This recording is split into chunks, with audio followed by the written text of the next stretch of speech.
decepção. Nós precisamos entender que é inevitável o sofrimento em nossas vidas. A Bíblia diz que no mundo nós teremos aflições. Então a decepção, mais cedo ou mais tarde, vai bater na minha porta, na sua porta.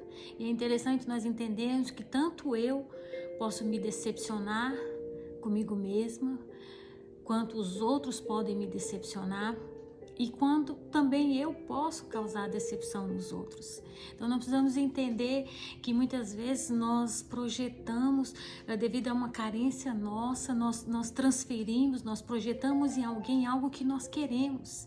E muitas vezes nem é tanto que a outra pessoa agiu de má fé ou quis nos enganar, tirar vantagem da gente. Não, muitas vezes é algo que eu criei. Quantas mulheres e homens não se envolvem em relacionamentos com parceiros que tiveram muitas traições e dizem para si mesmo, não, comigo vai ser diferente. Então muitas vezes essa decepção foi uma imagem, algo que nós criamos e que não existia.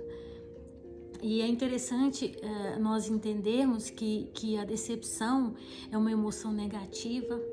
Ela vai gerar em nós muitas vezes raiva, culpa, frustração. A decepção em si, ela machuca. E é uma emoção negativa que gera esses sentimentos ruins e que nós precisamos entender que, como outros sentimentos, nós também temos que liberar. Há um tempo de luto que é interessante nós entendermos, porque o luto, nesse caso, não é a morte física de uma pessoa, mas é a morte da imagem, da ilusão que eu criei sobre a outra pessoa. Eu criei uma imagem, durante muito tempo na minha vida eu sofri com a imagem que eu criei do meu pai, daquele pai perfeito, e na minha adolescência eu descobri que meu pai não era esse herói, né? Acontece muito com outras crianças, meu pai teve outra família e eu o vi como amante, e para mim foi uma decepção muito grande, porque nós como criança nós criamos uma imagem, e um dos fatos para nós amadurecermos é nós começarmos a entender isso, né? Começarmos dentro de casa com os nossos pais, tirar essa imagem, né? Que os nossos pais não são heróis nem bandidos, eles são pessoas comuns como eu e você, e isso faz parte do nosso processo, do nosso amadurecimento, entender que eles são pessoas que vão errar. Então eu quero dizer isso, quando há uma decepção muito grande, nós precisamos prantear essa dor, porque essa imagem foi morta, essa ilusão foi morta dentro de nós e nós precisamos exorcizar, se é que posso usar essa palavra, tirar isso de dentro de nós. E uma das maneiras de nós diminuirmos, porque nós não vamos evitar decepções, nós vamos viver. A palavra de Deus diz, no mundo tereis aflições, mas tende bom ânimo, eu venci o mundo. A vida é como aquele monitor do coração, aquele aparelho que marca os altos e baixos do nosso coração. E essa é a vida. Há dias que a gente vai estar lá em cima, há dias que a gente vai não estar tão bem, há pessoas que vão nos erguer e há dias que pessoas também vão nos colocar para baixo. Então a decepção, esse sentimento ruim, nós precisamos aprender a lidar e lançar fora tudo isso. Uma das maneiras de nós diminuirmos a decepção é quando nós diminuímos a expectativa nas pessoas. Quando nós diminuímos a expectativa, nós limitamos as decepções. Nós não acabamos com ela, mas nós diminuímos a proporção dela também. Nós limitamos o espaço de ação dela dentro do nosso coração, na nossa alma. E uma maneira interessante é quando a gente começa a observar e entender que nós vamos dar o que nós temos. Quando nós entendemos que o nosso amigo, o nosso marido, os nossos filhos vão dar o que eles têm, nós começamos a entender que nós também somos assim. Eu não posso dar muito amor se eu fui muito rejeitada, talvez eu não tenha um significado disso muito claro dentro de mim. O interessante dos nossos relacionamentos é nós entendermos o temperamento das pessoas e o que elas têm para nos oferecer. Eu sou uma pessoa que eu tenho algumas qualidades, eu sou muito rápida, eu penso muito rápido, eu falo muito rápido, sou muito boa para organizar, para pintar. Se você precisar de uma mudança, eu dou opinião, eu tenho uma agilidade para essas coisas, mas eu não sou uma boa ouvinte. E eu lembro num caso com duas amigas minhas, uma amiga minha passou por um processo de falência, e aqui nos Estados Unidos é muito fácil a gente conseguir móveis, né? O americano doa muito, joga fora, né? Aqui é muito caro consertar coisas. Então essa minha amiga faliu, e aqui nos Estados Unidos, quando a gente aluga um espaço, já vem com a geladeira, o fogão e o micro-ondas. Então a cozinha já é pronta. Só sei que em 2 dias eu peguei lençóis da minha casa, lavei a almofada, limpei meus armários, doei panela, tinha uma mesa, eu mexo com decoração, eu pinto mesas, essas coisas. E em 2 dias eu fiquei por conta dessa minha amiga e rapidamente tudo estava limpo, cheiroso. Ela teve a copa na casa dela, dei 2 cadeiras, ela tinha uma sala mais ou menos organizada, os lençóis dos filhos, tudo, ela perdeu tudo, né, no processo lá da falência, e saiu com as fotos do lugar onde ela estava morando. Então, eu sou essa pessoa. E já uma outra amiga nossa, desse mesmo grupo que nós reunimos, um dia chegou para mim: não, eu preciso falar, mas você promete que você vai me ouvir? E eu falei: eu prometo. E eu pedi para ela: se eu não te ouvir, você me para.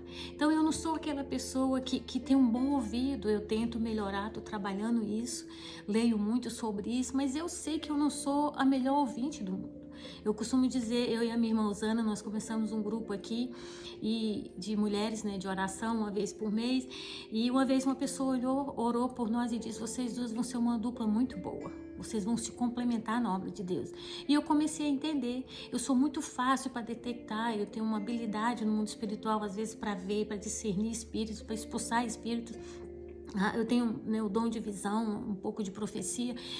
E a minha irmã, eu costumo dizer que eu expulso o mal e que ela consolida. E a minha irmã tem uma habilidade enorme para ouvir, para conversar. E nós percebemos que Deus às vezes traz pessoas na nossa vida que eu faço esse primeiro contato e ela continua a consolidação, se é que nós podemos chamar assim, um discipulado. Então, uma das maneiras de nós diminuirmos essa decepção é você entender que tem pessoas que vão te ajudar, vai precisar, vai pôr dinheiro, vai faxinar sua casa, vai levar um bolo, uma sopa quando você estiver doente, mas essa pessoa talvez não seja a pessoa que vai te ouvir. Então, não coloque expectativa. Se você precisa de um bom ouvinte, para essa pessoa. Assim mesmo, não espere uma grande coisa desse bom ouvinte, que ele vá levantar mundos para te ajudar financeiramente ou mesmo agindo com coisas. Então, uma das maneiras de nós diminuirmos a decepção é nós entendermos e pegarmos de cada um dos nossos relacionamentos em volta o que eles têm para oferecer. Isso limita as nossas decepções, não vai evitar, mas vai limitar as decepções. Então, precisamos que nós entendamos isso. E uma coisa que temos que ter claro em nossa mente é: a decepção é finita. A decepção é finita, mas a esperança é infinita. Martin Luther King, aquele homem que lutou pelos direitos civis, aquele pastor que foi morto e lutou até o fim da sua vida pelos direitos dos negros, pelo direito, né, civis aqui nos Estados Unidos, ele deixou essa frase, ele enfatizava isso. Porque a esperança trabalha com a realidade, a esperança trabalha com a expectativa de algo bom, não algo irreal, não uma imagem que eu criei sobre a situação, sobre a pessoa, mas a decepção não, a decepção é finita, ela vai durar o tempo da minha carência, o tempo que eu abro os olhos e vejo não é isso, porque a decepção, ela traz a realidade. A decepção muitas vezes destrói aquele ídolo que nós criamos em volta das pessoas. Isso acontece muito nas igrejas, nós esperamos grandes resultados, mas são pessoas comuns. São pessoas comuns. Teve um autor brasileiro muito conhecido, ele disse que tinha uma fã que queria encontrar, e ele disse que marcou uma vez, desistiu a segunda, João Pessoa, o autor, e ele disse: eu marquei muitas vezes com essa menina, algumas vezes, e eu cancelei porque eu fiquei com medo que ela olhasse para mim e não visse o autor dos livros. Então eu quero dizer para você: diminua a expectativa. Lá em Jeremias, a palavra de Deus diz: maldito é o homem que confia no homem, que faz disso o seu braço forte. A Bíblia não está dizendo para você não confiar em pessoas. A Bíblia está dizendo para você confiar no Senhor. Então, aquela carência sua, projete essa expectativa no Senhor e nos seus relacionamentos. Vamos pedir a Deus clareza para pegar de cada pessoa o que ela tem para nos oferecer. E que nós não tenhamos essa imagem. Quer dizer, nós devemos inclinar o nosso coração para Deus e confiar nele e depender dele, porque mesmo o Senhor foi traído. E quem vai nos trair? É aquele que é próximo de nós. Porque a traição do vizinho, do marido, da mulher, do vizinho, não vai doer em nós. O que vai doer é a traição dentro da nossa casa. E quem vai trair é quem está perto, porque essa dor é de quem está perto. A dor do outro, como diz a minha irmã, dói no outro, mas a minha, a sua dor é de alguém que está próximo. Nós precisamos entender isso, que nós tenhamos essa clareza de baixar, de diminuir as nossas expectativas, porque assim nós limitamos as nossas decepções. E se você está passando por um momento de decepções, chore a sua dor. Coloque diante do Senhor e diga: Senhor, eu entrego isso, eu quebro essa imagem que eu criei, eu coloco essa pessoa no lugar dela. Porque nós muitas vezes, na nossa carência, nós idealizamos, nós fazemos ídolos, nós transformamos pessoas em ídolos e isso não é saudável, isso vai nos machucar. Mas que nós tenhamos a postura de ter a esperança que dias melhores virão, que relacionamentos melhores virão, que pessoas que se por acaso têm te machucado repetidas vezes, deixe isso para trás e levante os olhos para o monte, porque o socorro vem do Senhor, a cura vem do Senhor. Que o Senhor nos abençoe, que o Senhor nos dê clareza, que o Senhor nos dê força para vencer e antes de tudo que Ele nos cure. Porque aquele que começou a boa obra, Ele vai aperfeiçoar. Ele está aperfeiçoando dia após dia.